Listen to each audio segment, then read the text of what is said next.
Hello everyone and welcome back to the channel. We are back in COVEA in Planet Zoo, building up yet another habitat for an animal that isn't actually in the game. Although unlike the birds and the animals for which I've done this before, I actually think this one stands a pretty damn good chance of being added to the game at some point. It was just announced yesterday for me that Planet Zoo is getting another free update adding restaurants to the game, and it's always the case that free updates come at the exact same time as DLC, but the DLC is announced a tiny bit later than the free update is announced. Odds are that's going to be a European pack this time around, but after that I reckon we've got at least another year of DLCs, which means basically 4 more DLCs. At least that's what I think. And this animal, I'm pretty sure, is one that a lot of people are wanting in the game, along with capybaras and different species of otters and porcupines and different types of primates, sloths, armadillos, lynxes, new penguins, ocelots, fosses, takins, Tasmanian devils, wolverines, galada, red fox, gannets, tamanduas, whatever the hell you want to add into the game. I reckon we've still got another year of DLCs where some of those, at very least, could be added in, and I think this one is definitely one of them that will make it into the game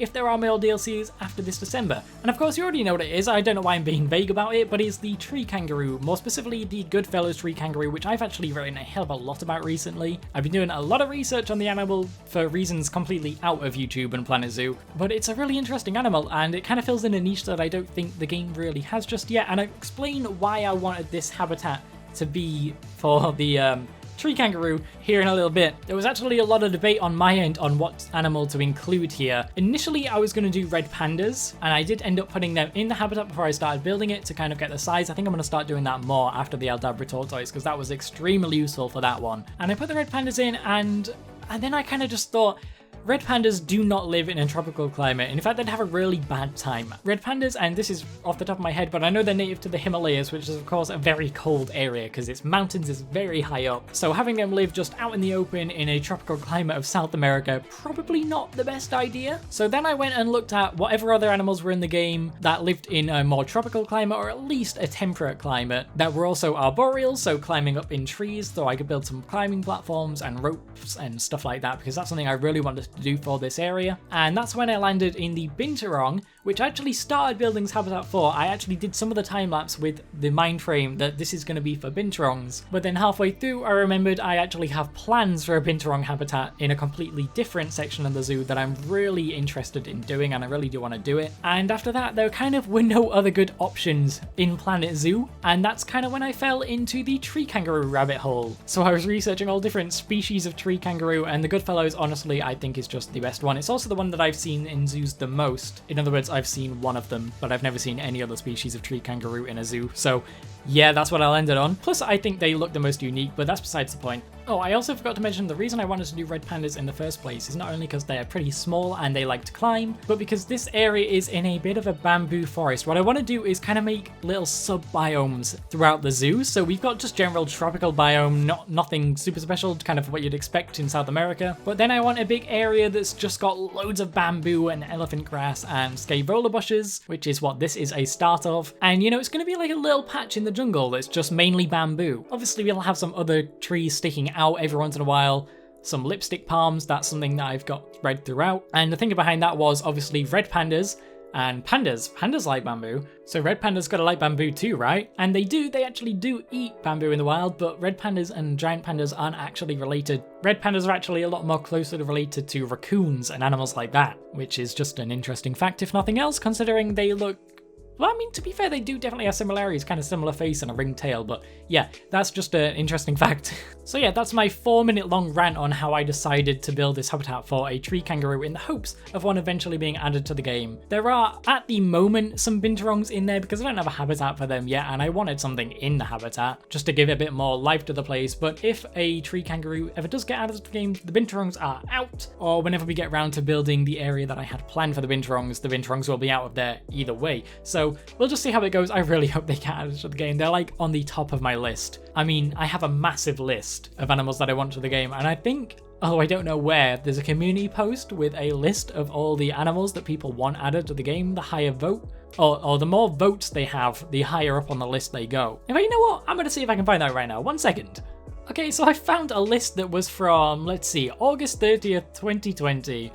on the Planet Zoo forums. So very outdated, with a lot of DLCs having passed since then, but I'm going to read out the ones that still haven't been added. So on the top of the list, we've got Lynx, that was 4th in the first place, and that's probably going to be added in the European pack. Platypus, they haven't been added either. Wallabies, it says otters here, but we only really have the giant otter, and I definitely want a small species of otter. There's also yaks and sloths and capybaras, of course, Tasmanian devils, emus, wombats, kudus, kiwis. There's my tree kangaroo, ibex and muskox. We got armadillos, maned wolves. Maned wolves are one on the top of my list. Porcupines, wolverines, howler monkeys, river hogs, honey badgers, opossums, raccoons, badgers, fossers. And then on my personal list, we've got aye-ayes, servals, coati, secretary birds, ocelots, takins, gallarda, gennets, and tamanduas. And if Frontier ever does plan on going more into depth with birds that can actually fly, smaller species, then that list would be 3 times longer. And same goes for fully aquatic species, although my personal opinion is that I hope full aquatic species don't get added to the game, such as dolphins and orcas. Although having smaller ones like stingrays and fish I don't think would be a big deal. So that's my personal opinion. I know a lot of people will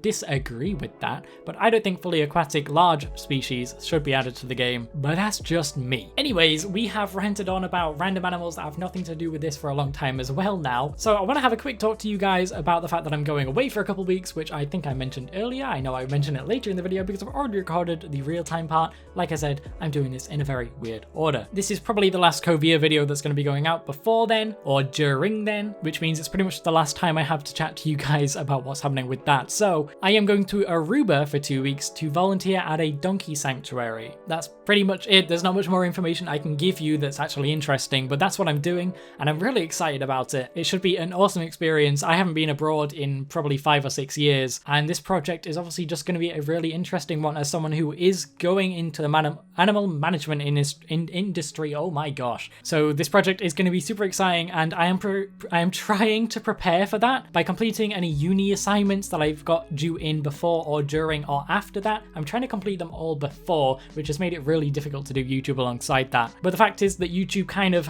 can't be a priority at the moment. I'm still trying, and I think you guys, well, I mean, you're still getting pretty much weekly videos out, but after this one and probably another Subnautica Below Zero or 2, there probably won't be another video for a while just because I'm away or I haven't been able to prepare as many videos as I would like, because obviously I'm preparing with other stuff because that's honestly more important. I love YouTube, but it is a hobby, so hopefully you guys don't mind that. If I do disappear for a few weeks, don't worry, I'm not dead. I am just preparing and going away and going to be dealing with stuff to do with all that, and I'll get back into YouTube as soon as I can. Like I said, I really enjoy it and I have no intention of stopping anytime soon. Anyways, we are just about over with the time lapse, so I'm going to throw you guys over to the real-time part where I can give you guys a tour of the habitat with full foliage because you haven't seen any of that in the time lapse. So I'll see you guys in just a few seconds.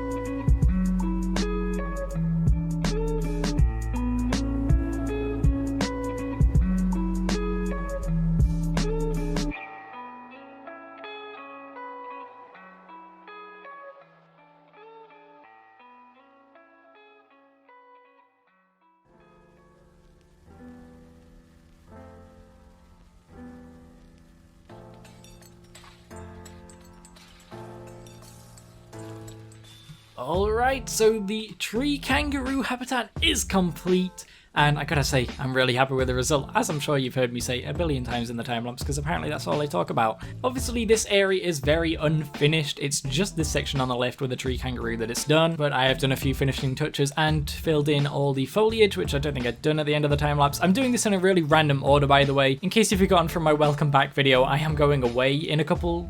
Wow, oh, well, as we're recording this, I'm going away in about 6 days for 2 weeks, which means, yeah, I have to do all this in a very weird order to try get some content out for you guys, whilst also keeping up with the work that I actually have to do instead of YouTube, which is obviously just a hobby. But yeah, we got this nice area here with 3 of these things.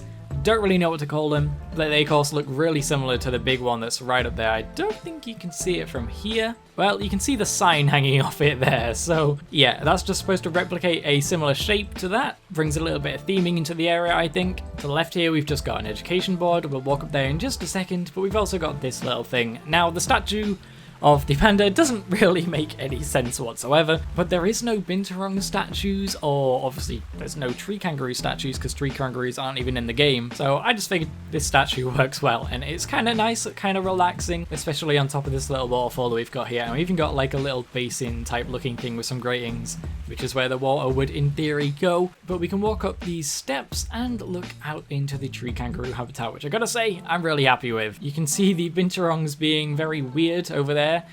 The climbing in this game is still a bit messy, but I'd rather them be able to do it than not be able to do it. And they can actually walk up onto here, they just don't have a reason to do that, so I don't know if they ever really will. But yeah, the habitat overall looks really nice. I love the way these hang at different angles. We've got one going over this little divot here. And if tree kangaroos ever do end up getting added to COVEA, what I'll probably do is redo this little, it's not really a building, but it's their shelter. And I'll probably redo it in a similar style to the building that's going to be over there. I've spoken about it a bit. I don't think you guys know what it is yet, and it's going to be a while to building it, but yeah, at some point I might end up redoing this little shelter for them, but that really is a wait and see. Might not have changed to the end of the series. But yeah, I mean, that is just about all there is.